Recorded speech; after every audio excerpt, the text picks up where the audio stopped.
guru that sells courses all the time, fluctuating, and they see a address, and then yes, we are back with another video, ladies and gentlemen. We're reacting to, you already know who this is, Mr. ICT himself. Not really himself, but he trade ICT method and stuff like that. 14 years of Poodle on trading lessons. Listen, this is what I like to do. I like to actually watch a couple of these videos. I've been trading for a year and 6 months, 7 months, and I'm not profitable yet. I'm hoping I become profitable. Still on that journey. We'll see what he has to say. Let's get to the video, baby. Let's go. I've been trading for 14 years, made $4.5 million in profit. Dang. $2.5 million of that I made this year in one payout, which was the largest payout in prop firm history. And I'm going to compress 14 years of brutal trading lessons into this one video. All right, so lesson number one is overcomplicating strategies. The number one reason 90% of traders fail has nothing to do with strategy. Nearly every profitable trader I know, including myself, started the same way. Drowning in indicators, trying every new system, convinced that complexity equals profits. And I spent my first 3 years collecting strategies like Pokemon cards. The result, though, was consistent losses and complete confusion. And here's what I learned the hard way. So more tools create more confusion and not clarity.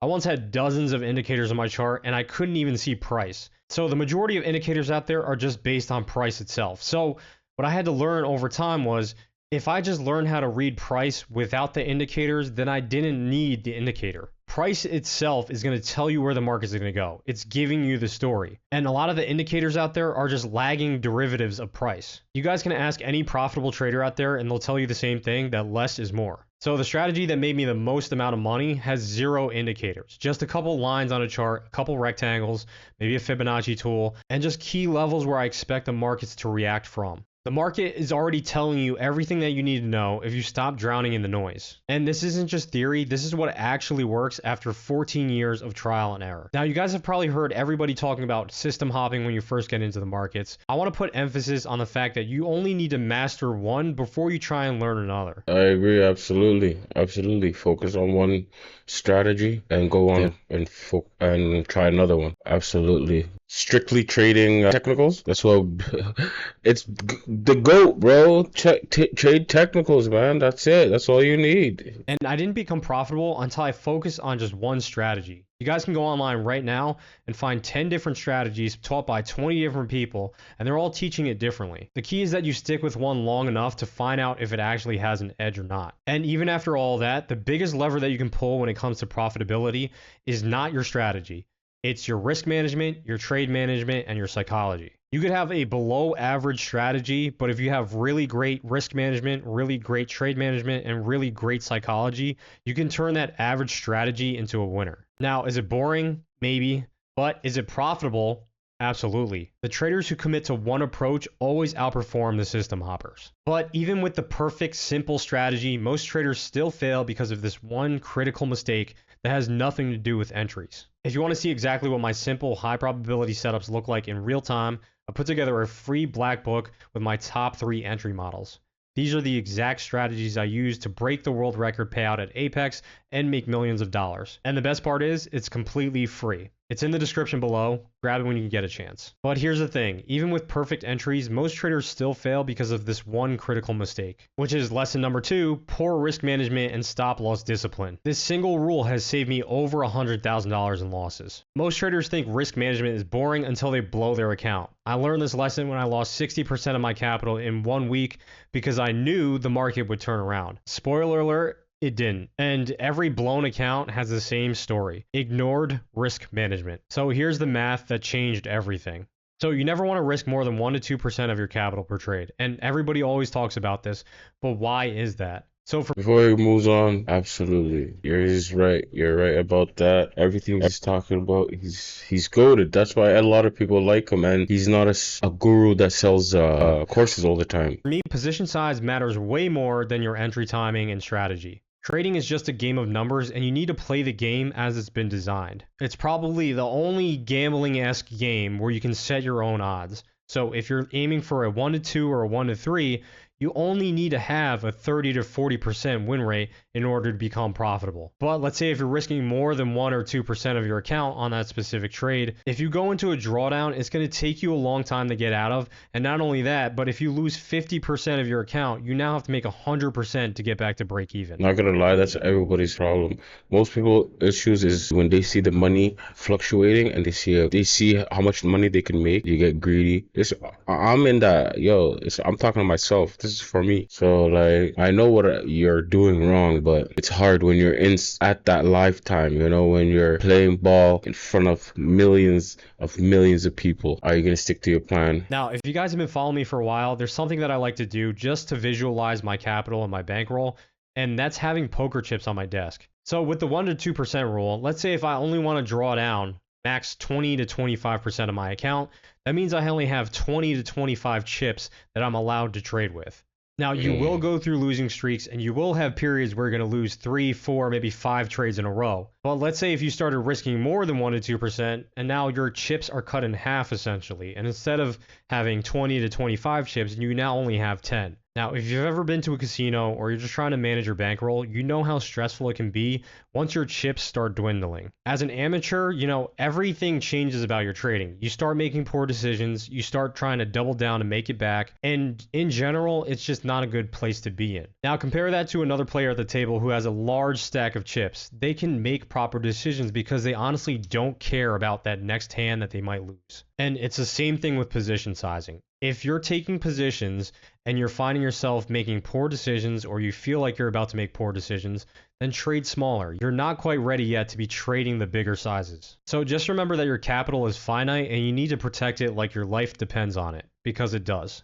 All right, the next bit on risk management is you need to honor your stops without hesitation. You need to always remind yourself that you're paying the stop loss to do a job. And as humans, the amateur trader, for some reason, loves to intervene with that, and they love to exit manually because they can't handle the emotions of their stop loss being hit. Every trade that I go into, I just assume that that money has already left my account in the form of a business expense. And if the stop loss hasn't been hit yet, I tend to do nothing. So how many of you guys have been in a trade where you're up a little bit, the market starts retracing on you a little bit, it starts getting really close to your stop loss, and instead of honoring your stop loss, you exit manually only to see the trade start moving your direction again? Whereas if I do that. I'm not gonna lie, I do that. At the beginning, when I started trading, I see 2 pips, take the profit.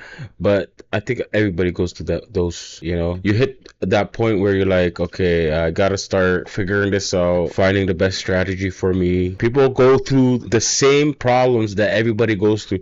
Every trader goes through the same problem, but the problem is that if you're not watching, like what I was doing, was watching other people's mistakes and figuring out, okay, this guy did that. That's why I could say that I only spent about like almost $3,000 on trading, on mentorship and stuff like that. And I didn't lose 20, 30, 40,000. And maybe because I don't have any money anyway. So maybe that's a W or an L. I don't know. So if you didn't do anything and didn't touch your stop loss at all, that market might turn around and trade towards your target again. But because you're making an emotional decision based on your P&L and not based on the chart itself, you have a point of invalidation. The trade is still valid until it takes out your stop loss. So having a logical stop loss in a place where the trade is no longer valid, right? Maybe it's below a swing low or above a swing high if you're short. Until the market trades to that level, your trade is still valid. But again, the amateur traders will exit their trade as it's approaching their stop loss,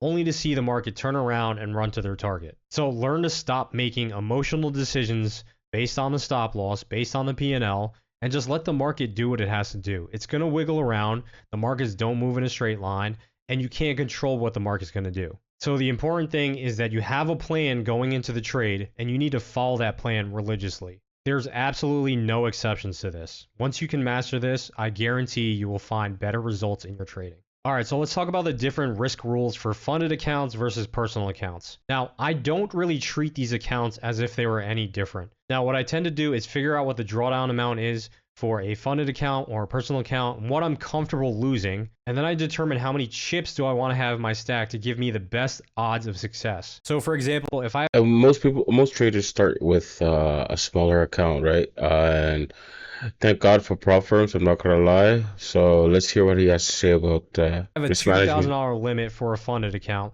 What I'm going to do is divide that $2,000 by however many chips I want. And let's say for this example, it's going to be 20. That means I cannot risk more than $100 per trade on any given trade. Now, you're probably going to say, Kyle, that's not enough money for me to actually make a living off of trading. Well, here's where things get really interesting. A big edge that I have in my trading is that I love to scale into trades. So let's say, for example, if you're managing your stops Mm. appropriately, let's say if you put down one chip and this chip is worth $100. Now all of a sudden the market moves in your favor and it's logical to find a new area where you can adjust the stop loss and maybe take this $100 risk off the table. Well, now I can place another $100 chip on the table and my new stop loss for this new position is the entry point of my first position. Okay, so for that first position, that stop loss is now a break even.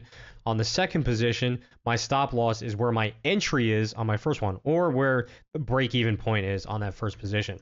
So overall, if I get stopped out on both of those trades, I'm only going to lose one of my chips. This other chip goes back into my stack because it's break even. But perfect risk management won't save you from the psychological trap that destroys even traders with flawless entries and stops. So this next point is where most traders either break through or break down. So lesson number 3 is emotional decision making and revenge trading. I once lost $12,000 in 20 minutes because of this one emotion. The revenge trading cycle destroyed my first, 5-10 accounts, but the simple journaling trick I discovered changed everything. Here's the brutal truth. Your biggest enemy isn't the market. It's the person staring back at you in the mirror. Every trader I've mentored has this same battle, and you're not alone in this struggle. One bad trade leads to 10 worse ones, and you lose $500, so you risk $1,000 to get it back, and then you lose that, so you risk $2,000, and before you know it, you've turned a small loss into account suicide. Trust me, I've been there. It's ugly. And I'm sharing this embarrassing moment because I want you to avoid the same pain. So Yeah, I'm glad he said it. That's the issue with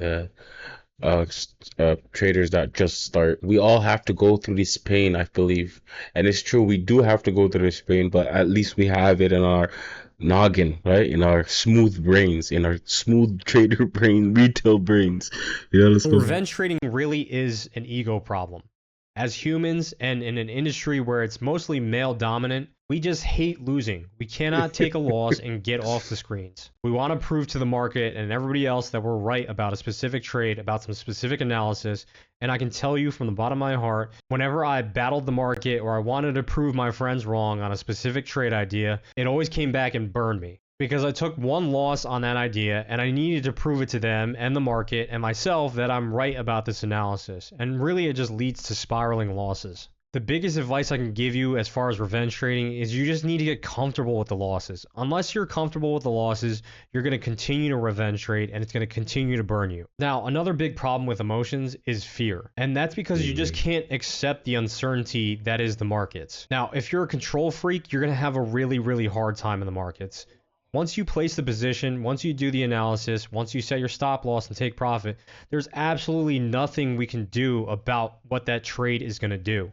It could go straight to your target, it could go sideways for a little bit, it could go straight to your stop loss, but you can't control that. And that uncertainty creates fear. So part of the experience that you're going to gain as a trader, which I can't pass to you, I can only talk about it, is how you feel when you put on risk. Honestly, the best trades that you're ever going to have should feel effortless. You shouldn't be expending tons of mental capital trying to manage your positions. Again, Everybody knows that. Everybody knows that when you risk minimal, a small amount, you're like, oh, you don't feel anything. You're just like, okay, whatever. And then you just want to add risk, add risk, add risk. And then once you start adding risk and you feel that emotion, your heart start pumping. I think you do. I think that happens with any risk you put in the table. But it's when you start being comfortable with the risk and start knowing your strategy more than just that risk that you put on the table. and the markets are going to do what they're going to do. You cannot force them to go to your target faster. So oftentimes the best thing to do is not even look at the trade once you're in the position. You shouldn't be trading for excitement. We're here to make money. And oftentimes the market is going to do the heavy lifting. Once you're in the trade, just leave it alone and let the market tell you if you're right or wrong. Now, why do so many traders have such a hard time with their emotions? It's because they're not treating trading like an actual business. Okay, real businesses have real expenses. They're paying vendors, they're paying their employees, maybe they're paying for inventory, and they need all these things to be profitable. And just like that, in trading, we need expenses in order to become profitable, but we need to limit those expenses. Okay, if our expenses get out of control, and quote unquote our losses get out of control, then we can no longer operate our business. So when you sit down and look at your books, if you have very large expenses, you have to find a way to cut those expenses. So that means not moving your stop losses when the trade's going against you. Maybe it's your position sizing. Maybe you're consistent for a very long time and then you have one day or 1 week where you over leverage and now all of a sudden you have this massive loss on your books. If you want to find consistency, keep the position sizing proper. Make sure you're not moving your stop losses wider, and make sure you're removing risk if the trade is going in your favor. Okay, a major hack when it comes to emotions in trading is journaling. And I'm not talking about journaling just my trades, I'm talking about journaling my emotions. So it's very important once you're in the trade to write down how you actually feel. Okay, if the trade starts moving in your favor, how do I feel? If the trade starts moving against you, how do you feel? And what are the actions that you take when those emotions pop up? So you have these emotional triggers, and what happened to me for a long time was when I felt fearful about a trade and I moved my stop loss wider, right? Because I didn't want to take a loss. Or if I get super excited about a trade, maybe I scale in too heavily, right? These are all actions that are caused by my emotions. So those emotional triggers, once I could figure them out based on my journal, I stopped making those mistakes. And nowadays I find so much more valuable data in my journaling about my emotions than I do from my actual trade data itself. So this simple practice turned me from an emotional wreck into a mechanical trader. Now, even if you master your emotions, there's still this patience killer that destroys accounts faster than bad entries. And most traders don't even realize they're doing it, which is lesson number 4, lack of patience and discipline. Lack of patience, discipline, where everything lays. FOMO. Everything comes from lack of patience and discipline. Everything, every error you make on this trade, it comes from lack of disciplines and patience. You're not patient for your setup. You're not studying at the charts. You're not studying your notes. You're not doing what you're supposed to be doing. So that's what I believe too. That's the most important discipline. The market rewards those who wait, but punishes those who chase. In my 14 years of trading, I've seen countless amateurs jump into trades too early or exit prematurely due to impatience. The market doesn't care about your bills, your timeline, or your need for action. It Facts. moves on its own schedule. And after 14 years, I can tell you with certainty that patience is the ultimate edge. Now, overtrading will kill your account faster than bad entries. Some days there's no good setups, and that's okay. Getting paid to do nothing is still getting paid. But the best traders are comfortable with boredom. Not only do you need patience in waiting for the right setup, but once you're in the trade, there's nothing we can do about that trade. We need to wait patiently to see if the market is going to agree with us or not. And I'm sure you guys have heard the saying before, but you don't want to destroy your account from death by 1,000 cuts. And that's essentially what I did for many, many years. So I would enter an initial trade, and maybe if the market went against me, I would close that initial trade, enter in the opposite direction, and then I would get stopped out because it was going my initial direction. I would get back in it, and it was just back and forth, back and forth, back and forth, and I was taking these small paper cuts. They would never be 1 hour losses, but they would add up over time because I just didn't have the patience to let that initial position do its thing, right? The market's going to wiggle around. Right? The market does not go in a straight line. As much as we like to believe that it does, there's those very one-off trades where you enter and it goes straight to your take profit. But what about the trades where you enter and then the next 15-minute candle maybe goes in your direction, and the next 15-minute candle after that goes against you, and you're back at break even. And if you just exited or flipped bias, you would take a loss on that specific trade. Whereas if you just entered that first position and didn't do anything, maybe by the end of the day, it's going to reach your take profit level. And this just came from realization where I was going back through my trades, and some of my trades I had were swing trades. Okay, so I planned. That's what everybody says. You can never time the market, and it's true. You can never time the market. And the problem that everybody has, the problem that I'm having is entering maybe too late or too early, where the market will retrace on you, and you already have size in the market. Damn it! And then you start revenge trading and losing all your money right there. So I realized like if you put in a small size first and then wait for the market to start moving, boom, or also knowing what times to enter the market, the macros. Trade on the 4 hour time frame. But then every 15 minutes, I was changing my ideas, going back and forth. Once I was long, I would go short once the market went against me and it looked like it was about to turn around, only for the market to slowly drift higher and higher towards my target. And in that whole time period, maybe it was a 2 week swing trade, right? It took 2 weeks to get to that target. I was in 500 different trades, taking losses on every single direction. When if I just placed that one position and left it alone, did something else with my life, went outside, touched grass, went to the beach, did anything other than stare at the chart, I would be a profitable trader. And every profitable trader I know has mastered the art of doing nothing. Now, your trade exits. Okay, everyone says to hold your winners and cut your losers, but most people do the opposite. We're wired to take small profits because it feels good and then hold on to losses, hoping they're going to turn around because we don't want to be wrong. So big winners are rare. So when you get one, you need to make sure you let it run. Now, I have this very simple rule. If I enter a trade where my stop loss is 1R and I'm targeting 3R, I do absolutely nothing to that trade unless it's up 1R at least. If it's trading towards my stop loss, I don't do anything because I have had trades where it's gotten very, very close to my stop loss, turn around and hit full TP. But that's because I am so comfortable with the risk that I put on and the exit that I am trying to plan. So when it comes to my exit, I tend to do nothing. If it's under 1R profit, so let's say if you enter a trade and it's up half an R, I don't do anything because I need to be able to have those winners pay for the losers. If you are not maximizing on the winning trades where you're getting 2, 3R, 4R multiples, okay, so your average loss should be, let's say 1R. Your average loss, $100. Your average win, however, should be $200, $300, $400, $500. As you guys can see here, this is my record over the past week. All my losses are extremely small, yet all my winners are a large multiple of that. See, here's another problem. In every time frame, our multiples change. So when you enter here and you put your stop loss there in a 5 minute time frame and in a 1 minute time frame or a 15 minute time frame or hour time frame, it's all different. So people get confused on where to set their stop loss and take profit. But what I believe is everything moves in the bigger time frame. So protect yourself. So if I go on a losing streak, I could lose 5, 10 trades in a row and I would still be up. But even the most patient, disciplined trader can still fail because of these mental barriers that most people don't even know exist.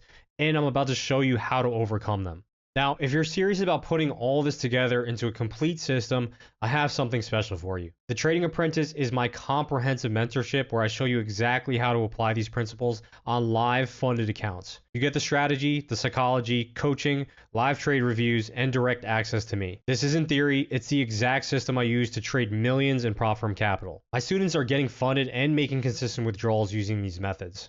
It's not for everyone, but if you're ready to stop making these mistakes and start getting consistent results, check it out in the description. But first, let me show you the mental barriers that trip up even the most disciplined traders. Lesson number 5, mental barriers and external distractions. Trading while working a 9-to-5 nearly destroyed my marriage. The mental game separates profitable traders from everyone else, and I used to check charts during meetings, trade from bathroom stalls, and argue with my wife about missing the move. It was chaos disguised as dedication. Now, I'm sharing this embarrassing truth because I want you to learn from my mistakes and not repeat them. A lot of traders have a focus problem. So now I have specific trading hours where I'm 100% focused.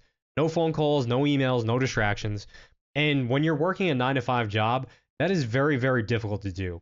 You're distracted by all these different things going on, and it's very hard to put your attention and focus into trading, which requires almost 100% of your attention at times. Or at least that's what I thought. So unless you know somebody that's a full-time trader, this idea that we need to be glued in front of the charts 24 hours a day in order to become a full-time trader, that is just not true whatsoever. Now, when I'm talking about focus, Yeah, let me make it clear for everybody out there that you have to have time to study the charts. You have to have time to understand what trading is all about. So if you're working, and it's important to have and hold a job, because that's gonna feed into your trading. So you can buy your prop firms and put in money into your broker accounts. So I understand where he's coming from. I understand that trading and working is difficult. Man, I'm not saying anything. I'm lucky that I got the opportunity to learn how to trade, and where I came from first, and now thank God for that. A lot of people have a job and trade. It's tough for a lot of people out there, and I hope it works out for many of you too, all of you. I'm only talking about for a very specific amount of time. So when you sit down and do your analysis at night, you need 100% focus. And then when it comes time for you to execute, that's when you need focus as well. But once you're in the trade and you've set your parameters, you have your entry, you have your stop loss, you have your take profit, there's really not much else you can do. You have to let the trade do what it's going to do. And I thought that putting more and more focus into those specific trades would give me results, when in fact it did the opposite. I was more distracted at work, I was more distracted on the charts, and I just was not making proper decisions. So as you can imagine, when you're working a regular job and you're putting all this extra effort into the markets, it does not give you better results. And I only noticed this when I sat down and took a good hard look at what gave me results in trading. Some of the best trades that I had was when I set my trade and didn't do anything. Okay, so many traders out there have a focus problem where they're putting too much focus on the markets. Outside of your analysis and your execution, we really can't do anything. So what allowed me to leave my job initially was focusing on the style of trading that fit my current lifestyle, because I could not be in front of the charts all the time. I had meetings. I could not focus on intraday entries and exits. So I went to swing trading. And with swing trading, I only needed to check my charts once every 4 hours. Now, with swing trading, it just gives you so much more time to make decisions. If you're swing trading, but then you're looking at the 5-minute or the 1-minute charts, you're doing it completely wrong. Place a trade on a 4-hour time frame and don't look at it again for another 4 hours. Maybe don't even look at it again for another 8 hours. So if you go through your data and you look at your trade journal, if you place a 4-hour trade, you have to study how long it's going to take for that trade to possibly pan out. It might take 16, 20, 24, 30 hours plus before it starts really moving in your favor. So you don't need to quit your job to trade successfully. And my most profitable students trade probably 90 minutes a day. They have systems, they're not gambling habits, and they plan their trades and they trade their plans. Now, pre-market rituals. I spend 15 minutes almost every morning meditating and going over my plan, checking my emotional state, and settling my intentions. So this simple routine has prevented countless emotional trades because I'm aware of what I'm doing every single day. And after 14 years, I can tell you that preparation beats talent every single time. Now, those are the 5 core mistakes, but there are 3 advanced traps that even experienced traders fall into. And the first one will shock you because it happens right after you think you've made it. All right, I agree with him wholeheartedly. You have to have strategies that are suited for you, because people look around and find a strategy that's not suited for them and they go crazy. So I'm lucky that I found one as soon as I started trading. Maybe 3 months into trading, I found my trading strategy, and thank God I did, Also, even in the 1-minute charts, the 5-minute charts, you can trade for an hour a day. Sometimes you get lucky with those 15 minutes, 5-minute trades, 15 minutes, 5-minute, 30-minute trades. The longest you stay in the chart it's supposed to be an hour to 2 hours, not sitting there the whole day where you start losing most of your money. I've been there. I bet most of you have been there too. First trap is the funding trap. Getting funded is easy, but staying funded is where the real battle is. Now, I know it's so easy to get excited about passing a funded account. You put it on this pedestal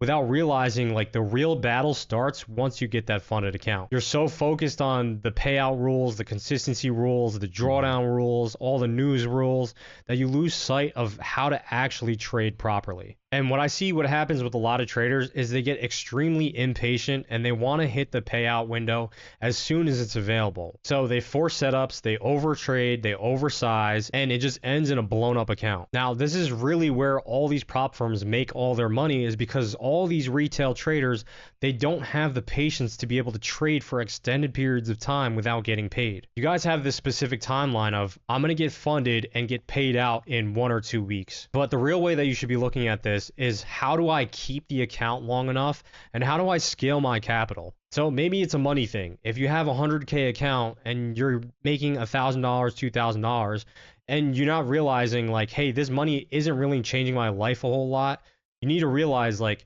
scaling your capital to a certain point where making that $1,000 or $2,000 across 5, 6, 7, 8 accounts is now changing your lifestyle. First of all, I don't even know how you can't tell me that taking one trade and making $2,000 in one trade and saying that's not enough for you. It's crazy to me. Numbers and percentage game. If you can make 1% on a 100K account, imagine what that 1% is going to look like when you're managing 500K or $1 million in funded capital. You're making 5 to 10 times as much with the same exact trades. So you need to be able to protect the accounts and scale the capital. If you're consistently blowing up your accounts, you can never scale your capital properly. Funded accounts are precious, so treat them like the rare opportunity that they are. You don't want to have to blow up your account and go through the long, drawn-out process of getting funded again, because during that evaluation phase, you are not making any money. And the time that it takes to get funded again, you could have been making real money if you had just kept the funded account. But before you get funded, there's this one trap that keeps traders broke and searching forever, and it nearly cost me almost $50,000. And that is the information overload problem. So every trader out there, at least the ones that haven't consistently made it yet and realize this,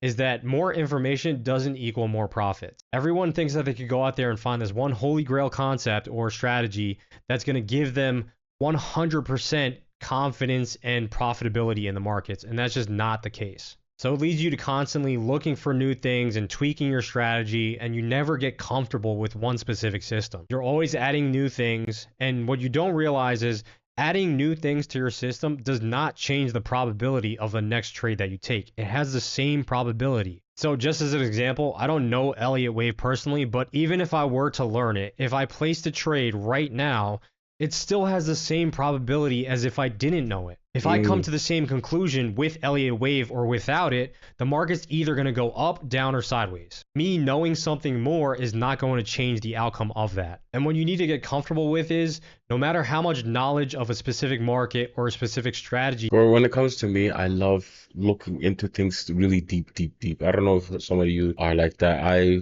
was trying to figure out, why does it go there? Why? What's selling? Who makes that point?